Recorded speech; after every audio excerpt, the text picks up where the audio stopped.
રાજકોટમાં આજે નાગરિક બેંકની ચૂંટણીનું આયોજન કરવામાં આવ્યું છે અને આ ચૂંટણી યોજાવાની છે। સાથે જ 8 વાગ્યાથી ચૂંટણી શરૂ થઈ ચૂકી હશે।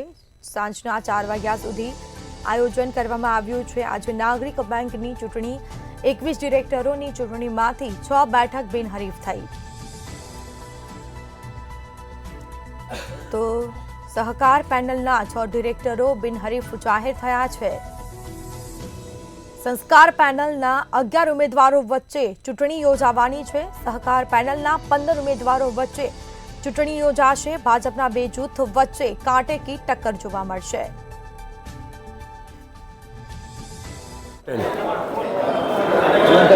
ખાસ 28 વર્ષ બાદ આજે નાગરિક બેંકની ચૂંટણી યોજાઈ રહી છે, શું કહેશો, કઈ પ્રકારનો માહોલ દેખાઈ રહ્યો છે 28 વર્ષ બાદ ચૂંટણી સંસ્થામાં? આ પહેલી વખત ચૂંટણી થાય છે મારી ગણતરી પ્રમાણે। ભાજપની અને નાગરિક બેંકની જે સેવા છે એ 3,17,000 માણસો જાણે છે, બધા સભાસદોને, અને કર્મચારી અને ડિરેક્ટરો બધા સેવા આપે છે।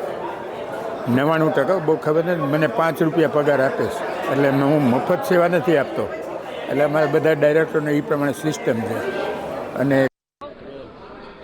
આજરોજ રાજકોટ નાગરિક સહકારી બેંક લિમિટેડની ચૂંટણી યોજાઈ રહી છે। આપ સૌ જોઈ રહ્યા છો, ડેલિગેટ્સ એટલે કે અમારા મતદારોમાં ખૂબ જ ઉત્સાહપૂર્વકનું વાતાવરણ છે। અને સહકાર પેનલ કે જે અત્યારે હાલમાં સુશાસન કરી રહી છે એની તરફ લોકોનું અને ડેલિગેટનું વલણ ઝલાઈ રહ્યું છે, અને ખૂબ સારી રીતે શાંતિથી આજની ચૂંટણી સારા માહોલમાં પૂરી થશે એવો મને આશા છે।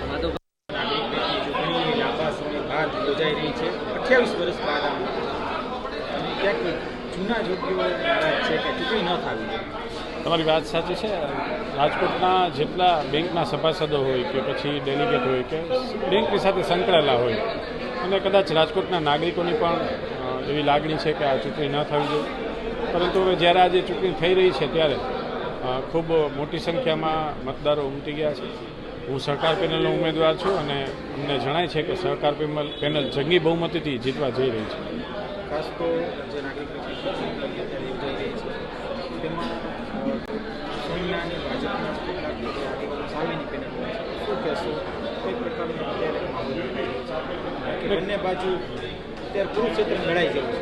ના, આ કુરુક્ષેત્રની લડાઈ જેવું નથી। આ એક કુટુંબ વચ્ચેનો મીઠો ઝઘડો કહી શકાય, અને વિષયો કોઈ એવા નથી કે ભાઈ એક કુટુંબમાં દરાર